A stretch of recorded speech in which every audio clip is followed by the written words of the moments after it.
Nexxlegacy.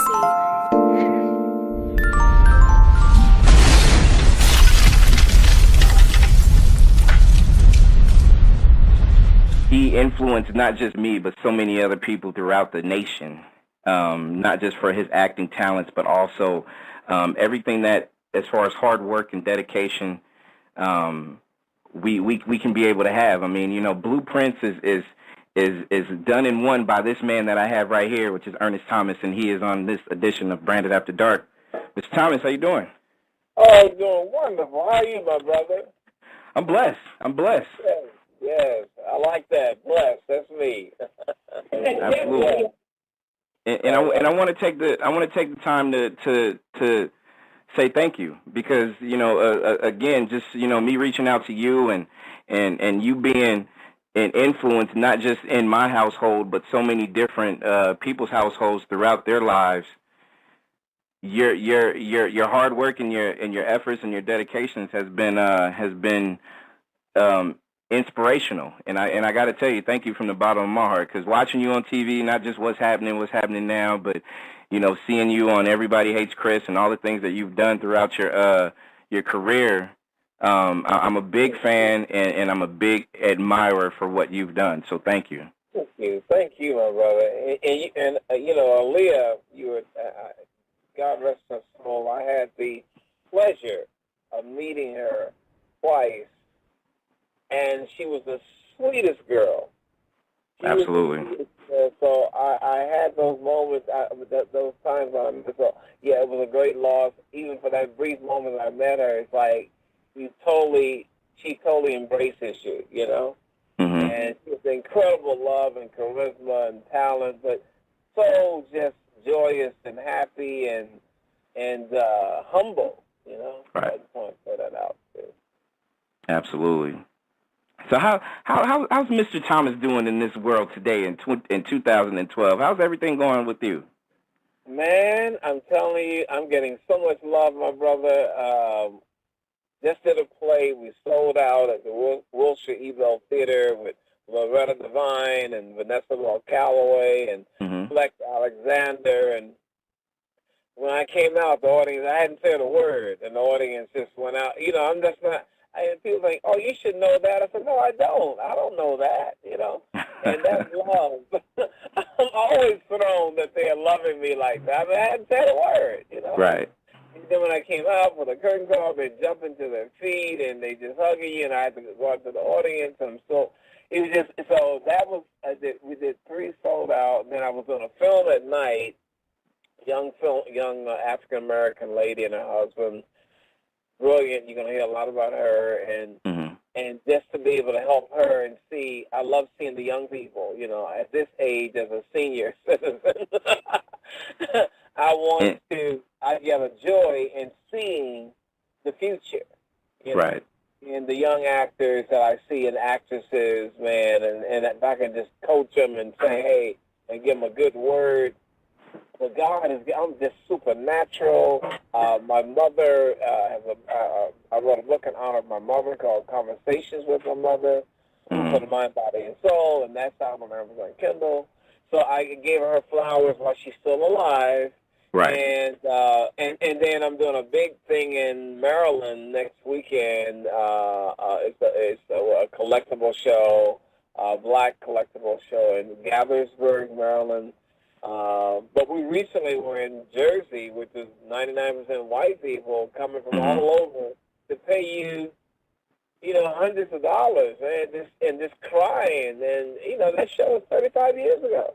And they're crying. You got the DVDs, and my children are seeing it, and they had us crying, you know. And right. it just, I just, it's hard. I have to pinch myself. It's by God's grace, God's amazing grace, you know. That a kid from Gary, Indiana, you know, in the projects without a father, had a dream that came true. Did you feel when you were filming What's Happening, and I'm pretty sure you probably had this question asked millions of times, did you feel at that point in time, throughout the, you know, seasons that you guys were on, that, you know, wow, you know what, we're doing something real special here? No.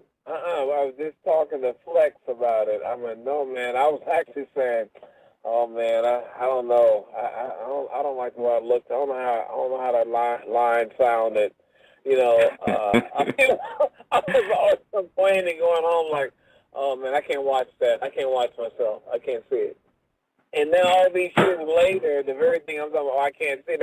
Oh, that was that moment. I always loved that moment when you did so and so. And I'm like, right. Well, I didn't tell you what I know.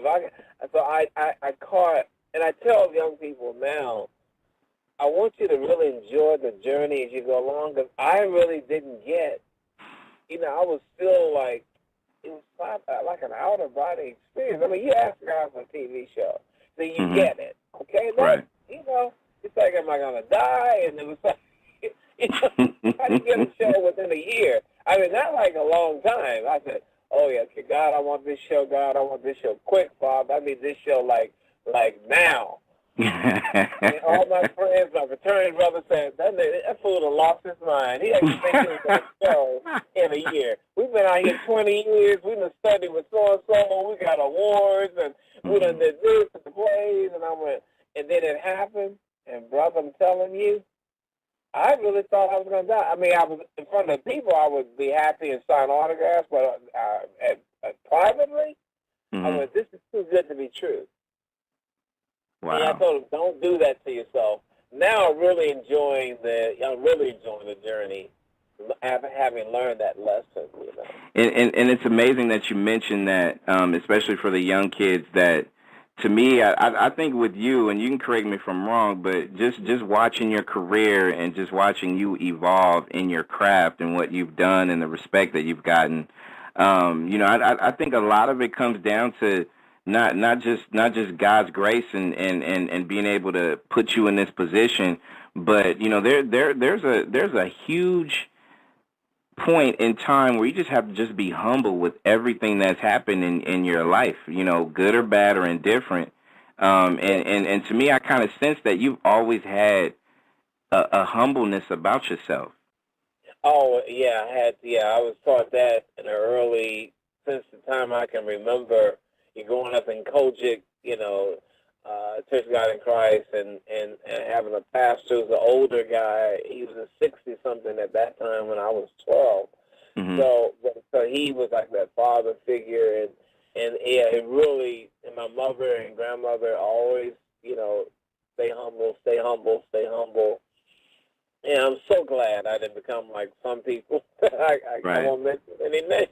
Right. But I love them, but I'm so glad that that's not in my nature. Oh my God! I mean, you have that strong family, and you have your church, and you have everything. But when with the people out there listening that may not have a whole lot of what you've experienced and what you've had throughout your career at a young age, what else can these young kids do to be able to take a step back and appreciate, like you said before, the fact that this is all a humbling experience. I think that the one thing is to really, every breath is a gift from God.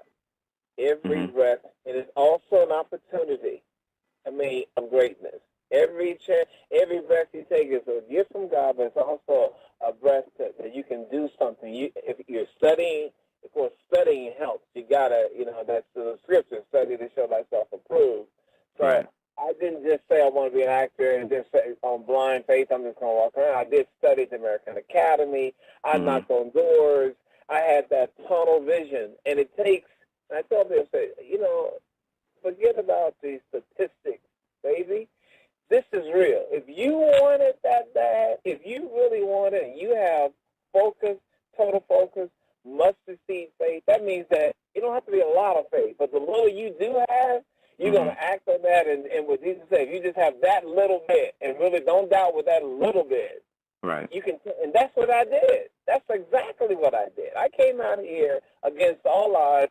My frat brothers had studied. They've been acting since they were in grade school. I was a late bloomer. I didn't start acting at 20, 22, 23. So they were laughing at, who is this upstart? What they didn't have was all their skills. Right. They didn't have the faith. I had just an incredible faith, and thank God I didn't know any better. I didn't know any better that it's going to happen for me. I don't care what happened to anybody else. I'm sorry for you. I can't make you believe. I can't waste my time. And you can't do that either. Stop wasting your time trying to make people get on board with your dream. What I did was, if anyone didn't agree with me, I said, God bless you, but we don't have this part right now. God, God loves me more than my mother. Even my mother got to take a back step to God. So I'm going to tell you, I can't be in touch with you right now because we don't seem to be on the same page. So when God gets through with this mission, when I get through with this mission that God has me on, I'll be in touch with you. I cut all negative communication off. I mean, people could not believe the Ernie that's always nice. Not that I wasn't nice. I didn't curse nobody out. I just simply say, I'm going to lose your number, you lose mine, and God will let me know when I'm able to talk to you. But right now, he got me on a mission that you don't believe in, that you laugh at, that you think is ridiculous. And so when it happens, they're bowing. They're there. They're the first ones bowing. Oh, man, hey, man, I told you. No, they weren't there. They never were there. And it's a lonely road sometimes. And we want to have the company of those people we grew up with. Maybe sometimes they were there for a season.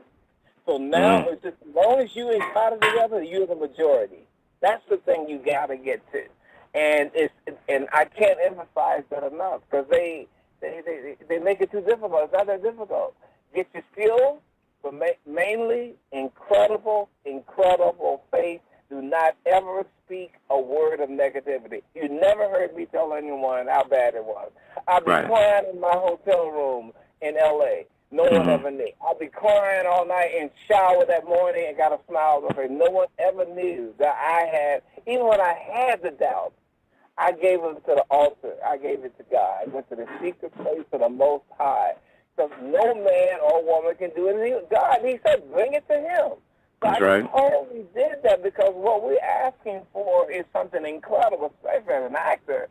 If you want something, but if you want to be a doctor, whatever, man, it takes that incredible faith beyond just the knowledge.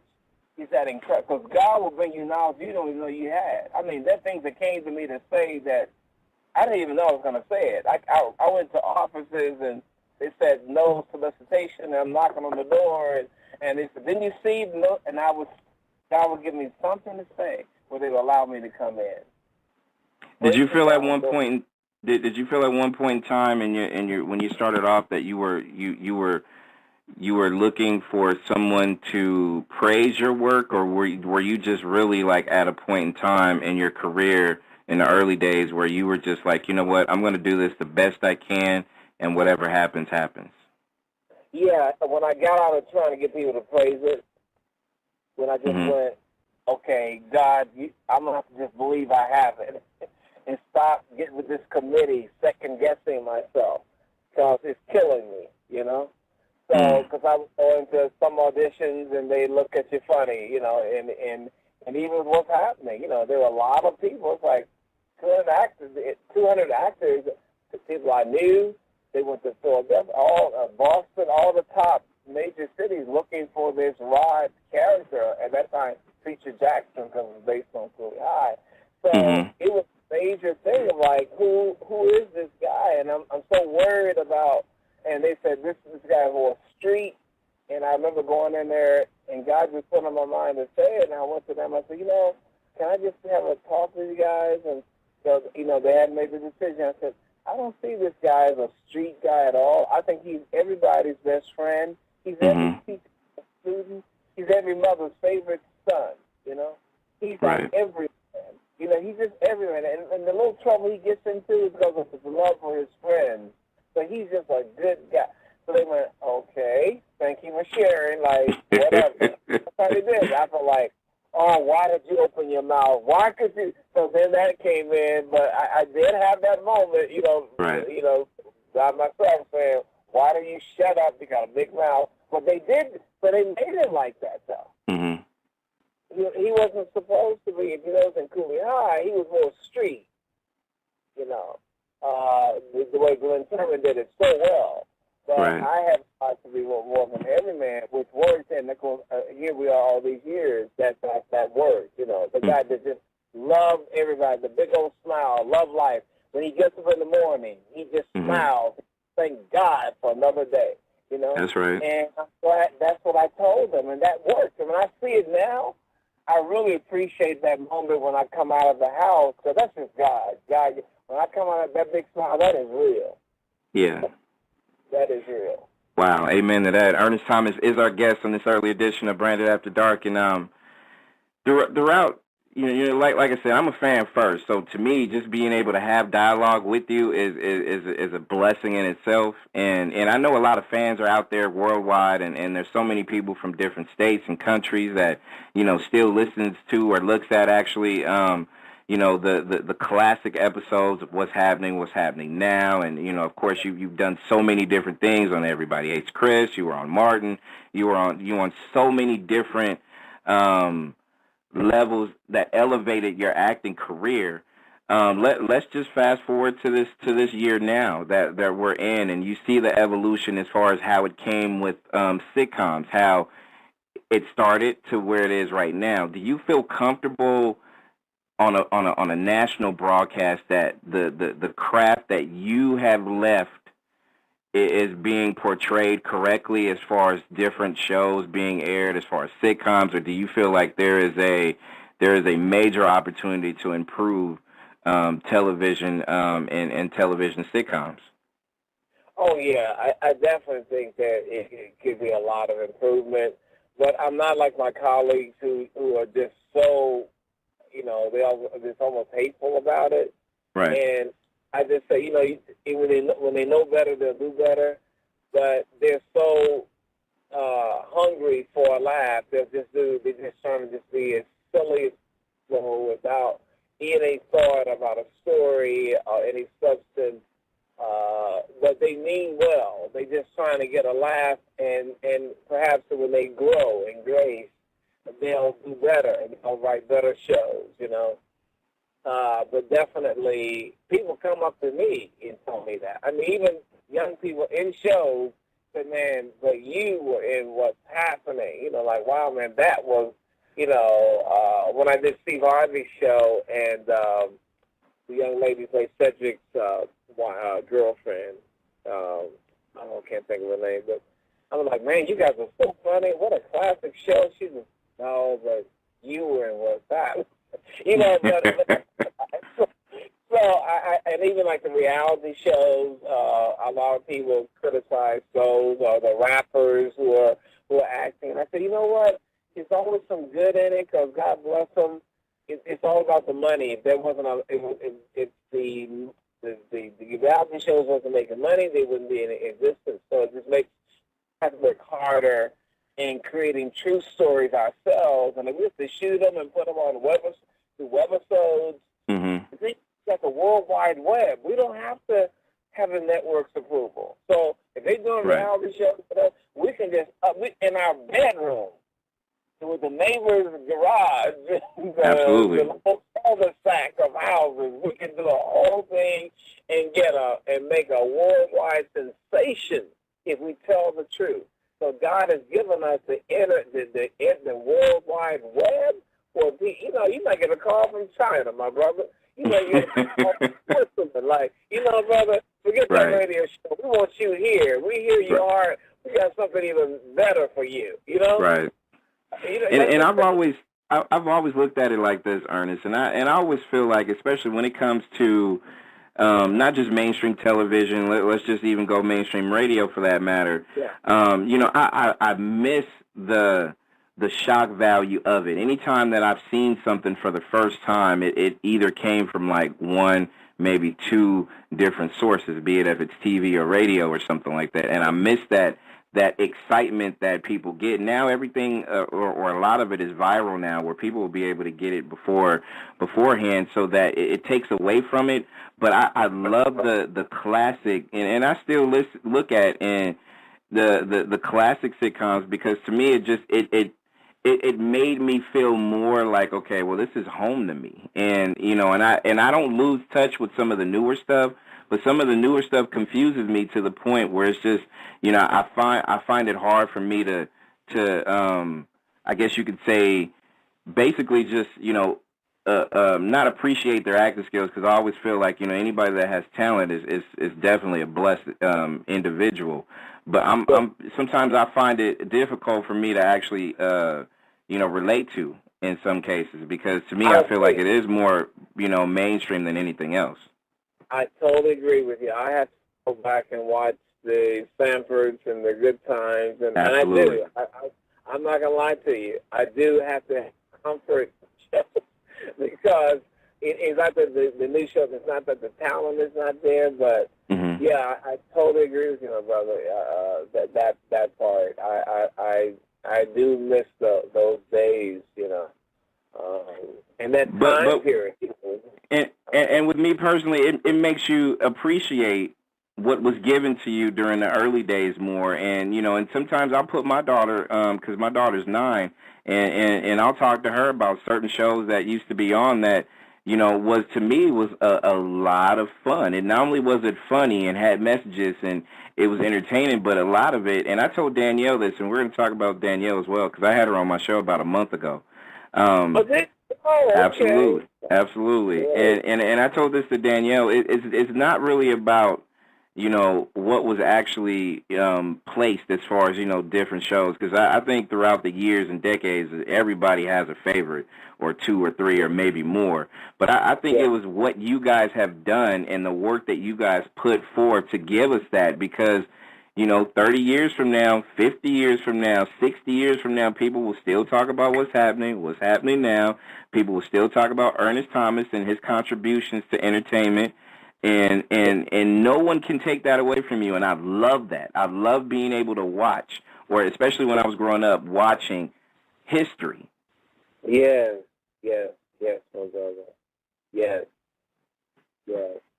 And I think it's important for us, you know, not just us, but also the world to know, not just radio and all these people listening tonight, but people in general, just to kind of get a good sense of, you know, exactly what our culture stood for as far as the efforts that we put to be able to put the newer people in position to do this. Yes. Woo, brother, yeah, you that. It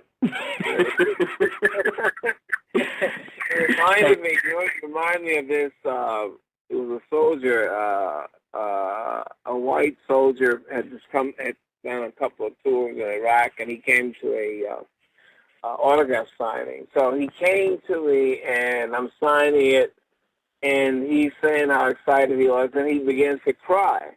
And he started apologizing. He says, "Oh man, I don't know what's going on. I don't cry, you know, like." And it was just, he said, because it brought back, he didn't know how much it meant. So I mean, he knew, but to see it and to think about it, and so, you know, that is a good feeling to know for generations to come, and that the Good Times and the Sanfords and all those other shows that. You touch people in ways that, I mean, when I saw this soldier cry and said that he even had the DVD over there, you know, or they, you know, where they could play it on the little thing, you know, and get some comfort for it, and that just moved me, you know, that in the midst of war, you know, that would be comfort for him. You know? And that's the power of, to me, I always thought that was the power of the way comedies were done, movies were done, even radio and music were done as well. Because I mean, there's certain songs, like you said. I mean, certain songs like sitcoms will move you, or you might strike a tear or two. And you might just, it takes you back, because you know, looking at what's happening and remembering it gave me so many childhood memories where it's just like, you know, if I hear your voice right now, and it just, again, it takes me back to a certain time. You know, it may not have been the best of times, but in a lot of ways, it was all that I had at that particular time. So it really puts you in a real surreal place. Yes, my brother. And you're right about the music and the radio, and because I hear certain songs and booing. People like, what is wrong with you? About me, like, the Temptation. I met Smokey Robinson. I'm just hugging him, and I love you. He said, I love you too.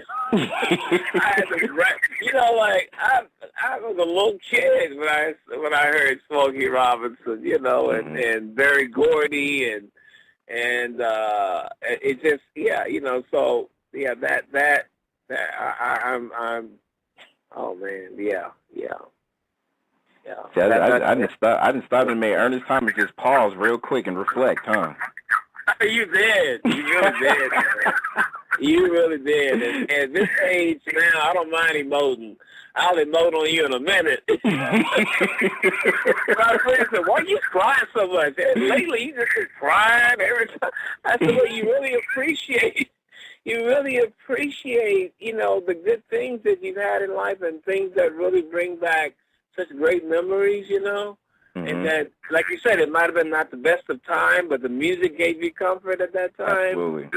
Or the show gave you comfort, and can't buy that, man. Not at all. You can't buy that, yeah. Not at all. And we have Ernest Thomas here on Branded After Dark, the early edition. And tell the world about your book. And I know you said this was in dedication to your mom, but how did that all come to pass with this book? Well, my mother was giving me the guilt treatment, because I was writing my book, which I'm still doing, From Rods to Riches, and really like a motivational autobiography, and so my mother would keep saying, yeah, I got to get my book done before I leave this earth, I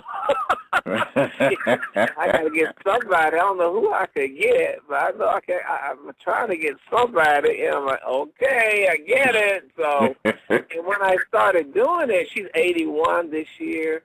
And think about, she was raised in Mississippi, where that was the backbone of racism, Right. And for her to get through that, where no doctors, just the fact that they had just the natural healing and all that stuff. I mean, they had it the heart, a little old stove with the stuff in it. They got it wasn't no gas stove, but just the outright racism, and still have a smile on her face, right. because of the faith in Christ, and that she has no resentment towards the people, and this love. And I'm like, Mom, you don't have anything. She says, no, babe, I don't know why you keep. I'm just saying, maybe somebody else will, but I've learned I have to forgive, and that. At the time, something I heard her, or whatever, but she says, I had it with that faith and being baptized in the river so early on. So just all the struggles and having me at an early age, and and my sister, and just that journey, but just Mississippi alone, right. I don't think I would survive being black, or especially a black female even, but because I know they were taken advantage of.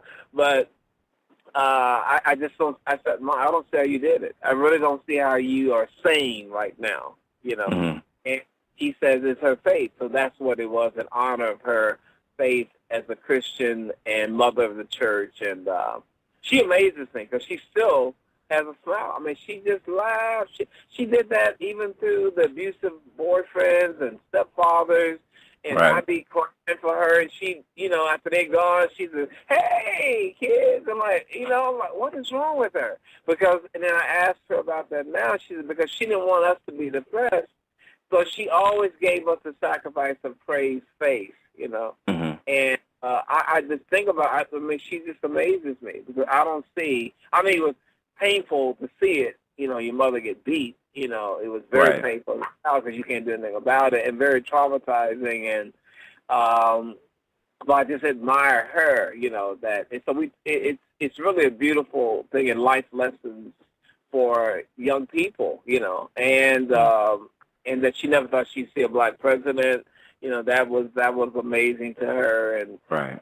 So she is my best friend, and we were selling it for $20 autographed copy, and then someone suggested 99 cents to make it available to everybody, and I went, no, I don't want to do that. That's like we're desperate, right?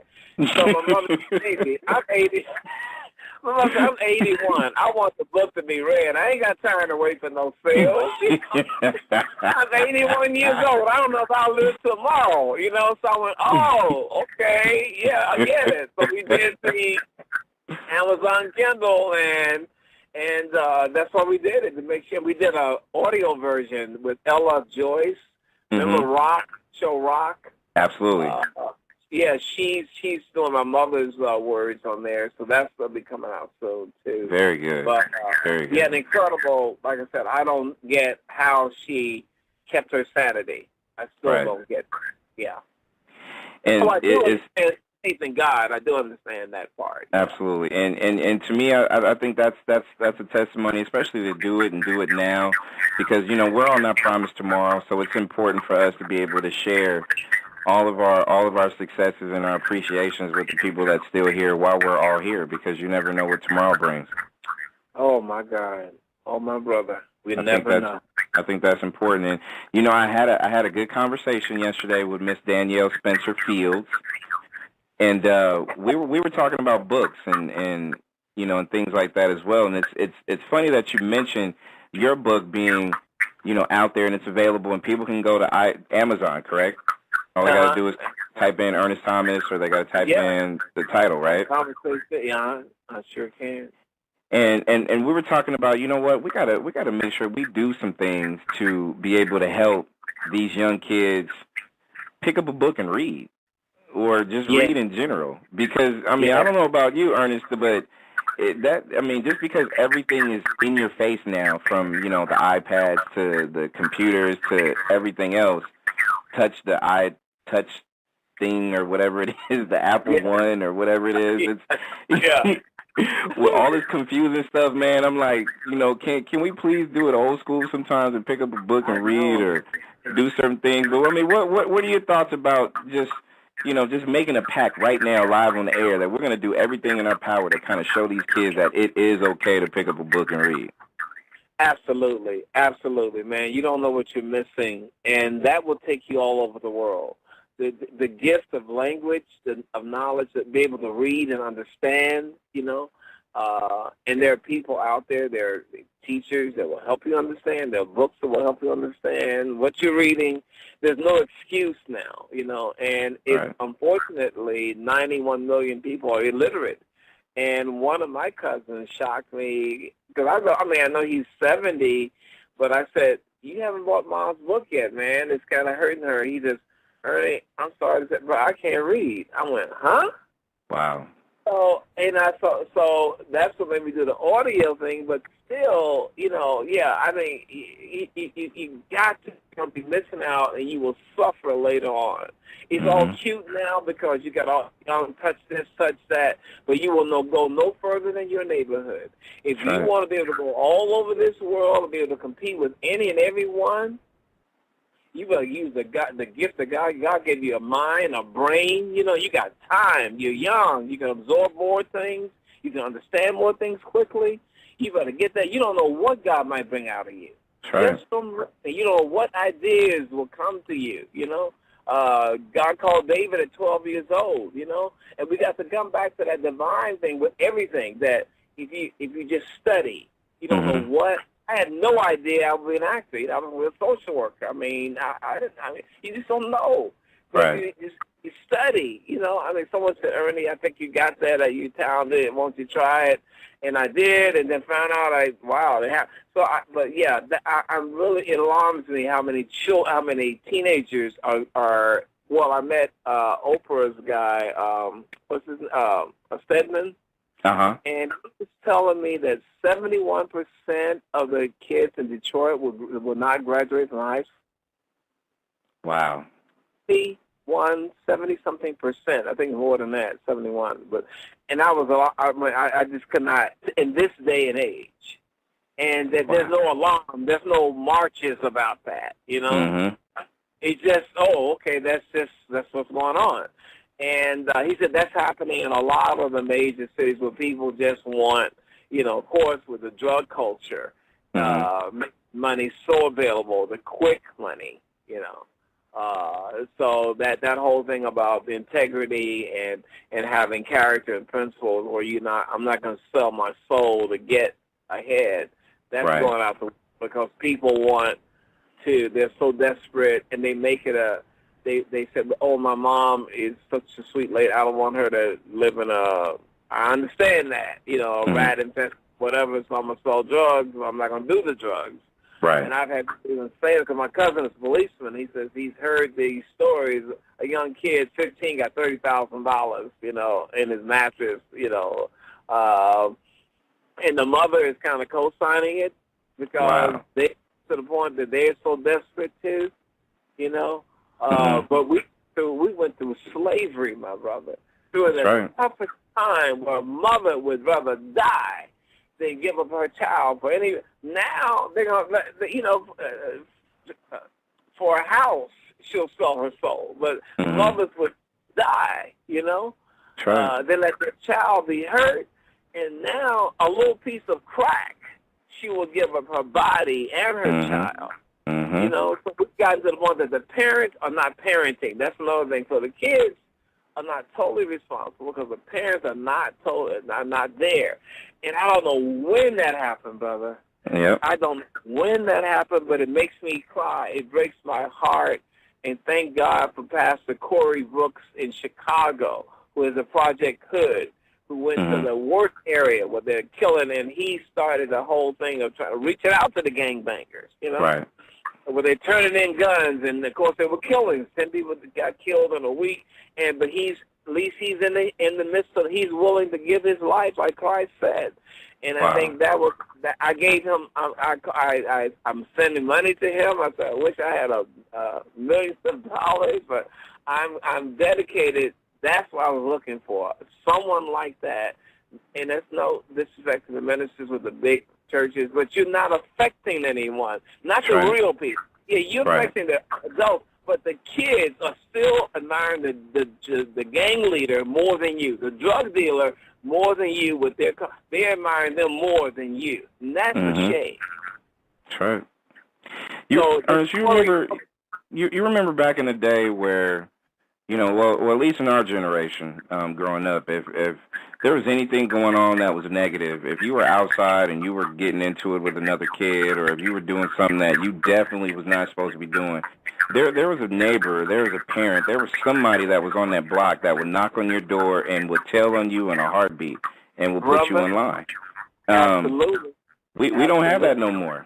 I don't know when it happened where it just completely dropped off and not another parent is looking after another child or anything of that nature. But whatever happened, it definitely stopped, and I don't know why. I don't know why. That's what I'm saying. When, because the other neighbors could spank you, and that's okay. Yep. The teacher could spank you because you might get 3 in a day. Yep. But no one had a thing about it. There was no thing about it. I mean, they're like, boy, you come here, Ernest. What are you doing? Come on over here. And thank you, Lord, for getting on this case. You're right, child. Yeah. I mean, but now they're ready to fight the lady because she said something to the child. And I don't know. Like you said, I don't know what year did that? I don't know when that shift happened. Where the village no longer raised the child. Right. I don't know when that happened, but I know that that's something I pray for. That's when I go to talk to the kids in schools and all that. I said, look, with all due respect to your teachers, and I say this in churches too, and they don't invite me back. I said, with all due respect to your pastor, God might be calling you to give a word to your pastor, okay? Because he's only human, and God called David. So don't be idolizing the pastor, because in case he get on crack, you might end up on crack. And if he falls somehow, all of a sudden now, but this guy with these great sermons that mesmerize you with every word, he done fall, and now you tripping. You shouldn't be tripping because you need to study the word for yourself and ask God to guide you. God, what do you have for me? Don't wait till you don't need to be an adult. I mean, right now at 9, 10, ask God for your own vision, a strategy for your life right now. And of course, I don't get invited back, but I think I don't. I'm serious. I do not get it. But I think it's so important that the kids stop idolizing, you know?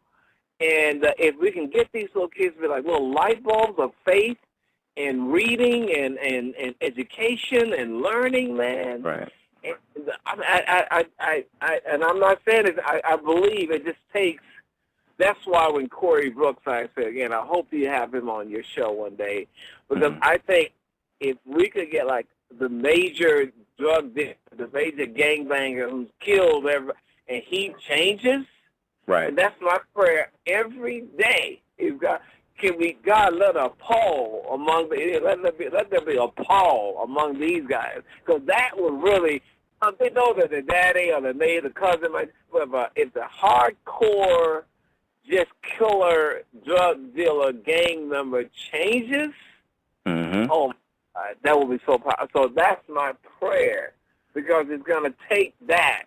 It's going to take Pauls, those Pauls happening. And the reason they're not happening is that preachers are not, they are going for the dollar rather than going for the calling of Christ. You know, right.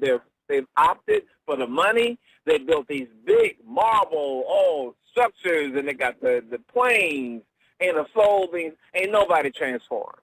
Because if the drug dealers are still there, your job isn't. You haven't done your job. If you can't walk down the street and the drug dealer should tremble. If the preacher got the true calling of Christ, he got the supernatural power of Christ in him, he should go up to the drug dealer with no fear. Not say, my brother, I just want to invite you to church, brother. I want to know a guy. You don't know about touching his hand. That guy should affect that boy. It should affect that young man, because you got the calling. Otherwise, you just living a lie. You just live a shadow of faith. There's no miracle. There's no result. All we know is there's a bunch of money. All you proving is you can make some money. You can raise a lot of money, but where are the lies, man? And it sickens me, man. It was to one point, this preacher, I started cursing. Wow. And he said, you know what? I said, I'm so sorry. He said, no, brother. Keep on. He said, no, don't apologize. He said, I understand. I said, I'm so angry. I said, I'm so angry, because how many more churches do you need in South Central? How many more do you see? It's the church after church after church after church after church after church, and still no transformation? You got to ask yourself that question, absolutely. And I feel like this, and you made a major point about these kids idolizing others as well. And this is Ernest Thomas on this early edition of Branded After Dark. And to me, I think there's a difference between being an idol or idolizing someone and showing your appreciation for someone. Exactly. Because I think a lot of us, like I said, me being a fan first, I think I've appreciated what you have done, what Danielle have done, what Fred Berry has done, what so many of what you guys have done throughout your career and when you guys first started as well.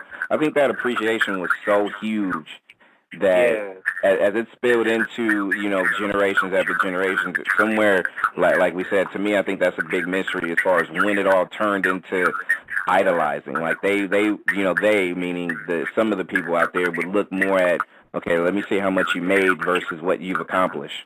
Yes. And to me, I think that's it's pointless, because to me, it's not about how much money you have. It's about the lasting legacy that you leave with someone. Thank you. It's so funny you said, when the show was canceled, people who, he's like you have a terminal illness that's infectious. A highly contagious disease. So when you said that, that's what I thought about. It's like, that's a shock thing. That's a shocking revelation, man. Yeah. You think, hey, they went, they don't have time to hear, they don't want to hear you talk, they don't want to have nothing to do with you. So it's so funny that when you said that, it's so true. They forget about the achievement. It's just like, I heard your money got funny. Yeah. So, you're so right. Because I always believed in Ernest, correct me if I'm wrong, but I think you're going to co-sign this too, that it to me, you're not going to be able to take the money with you when you go. Oh, No. You're not going to be able to do that. The best thing you can do while you're here, I mean, and everybody loves things, and they want to have accomplishments, and money comes with that. But, give me something that somebody's going to be able to look at, listen to, or hear 20 to 50 to 100 years from now that will span generations after generations, and I'm good. I'm good, brother. I am so good. And I think about the head of Time Warner back in that was in the 90s, and he got a $280 million bonus, whatever, and he had this cancer, and I said, I bet you he would give up every dollar, and he died from the cancer. Man, you can't take it with you, so you can admire all that money all you want. You're gonna be in that coffin alone. Right. Put the money in there's a waste. It ain't going nowhere, so it's still waste. So the only thing you hope you can do is lead good deeds, and that's what when I met Muhammad Ali, and I was so blessed that he took me on his wings. And talk about a humble guy who don't care about the money, who's given to Jews and Christians and Jehovah's Witnesses and Italians and everyone in between. Don't care about race or any of that, and just gets tired of when people talk about how much money he has. He helped me because I was tripping on people treating me so bad, and he went, well, what are you complaining about? God bless you. You should be thankful, jumping for joy.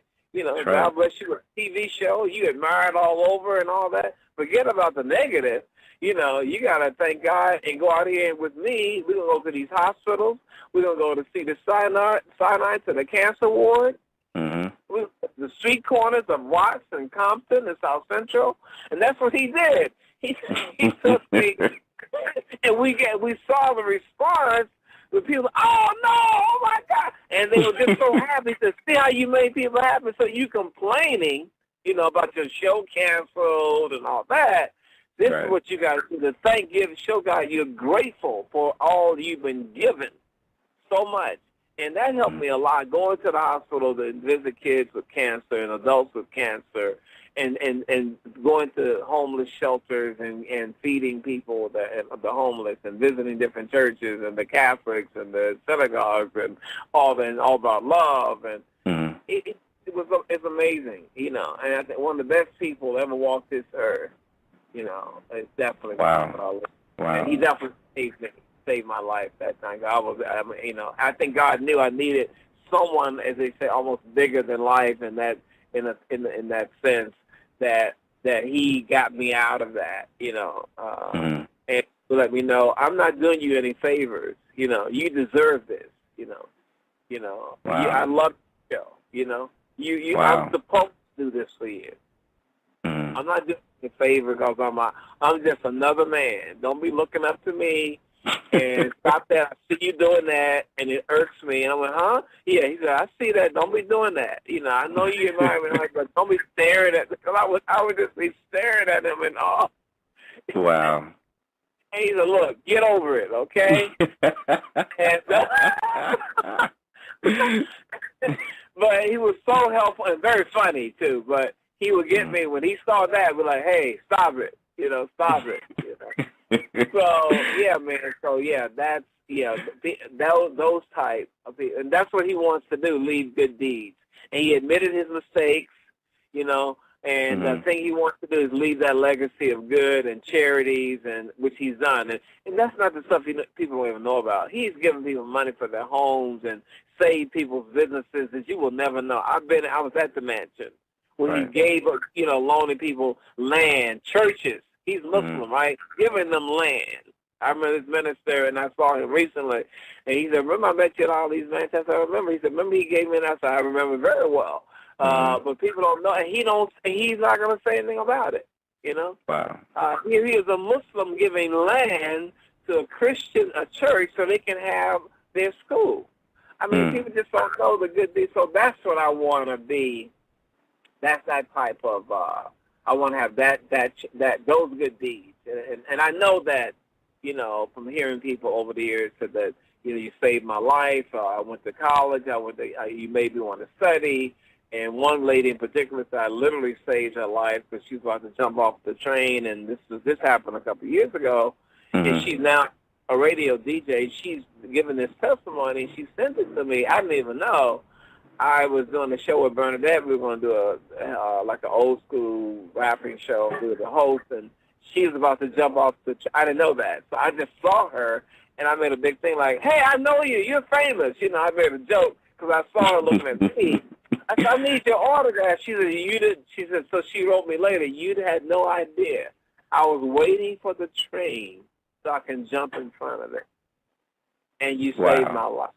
Wow. So those things I can live with. If I go today, I'm good. You know, I just thank God that I'm able. I know that I've impacted people. I know that, and not that everybody will know, and some people are ingrates. They will never say whatever. But I know in my heart, and God has let me know that I have, you know, impacted people for years and years and years and years to come. And even with besides the show, just those things of giving someone a good word, you know. Mm-hmm. Absolutely. Yeah. And Ernest Thomas is on this early edition of Branded After Dark, and as we get ready to wrap it up, I gotta tell you that it's and I said this earlier, and I will continue to say it, and it's surreal for me being on the air with you, and it's like I've grown up with you, and I know you so much through your efforts and your talents, and it means more to me, and I know it means a lot more because there's so many emails and different people talking about just you and how much you had a big influence in their life. And I know for me, from the bottom of my heart, it's one of these situations that I'll always cherish. And to be able to be on the air with these thousands and thousands of listeners out here worldwide, to be able to have dialogue with you, man, because, you know, like I said, in my lifetime, you have left a legacy that inspired me to be able to do not just radio, but a lot of different things. And I mean it when I say it, that it's a blessing and more to be able to have you in this circle right now. It's surreal. Thank you, my brother. You really blessed me today, and thank you for thinking of me. You really blessed me today. I thank you so much. I look forward to meeting you in person too. Oh, you better believe it, because, you know, with your book being out, I definitely want to try to get you out here so you can be able to you know, share your books with you know, do library stuff, do as many different things as we possibly can. So, yeah, this is never the end, only the beginning. That's right. That's right. That's right, man. Well, you brought me some joy today. You really have. And I'm so glad you're conscious of what's going on, man. It's not these empty conversations, you know, with all due respect, but you really talked about stuff that's important, and you're concerned about what's going on, you know?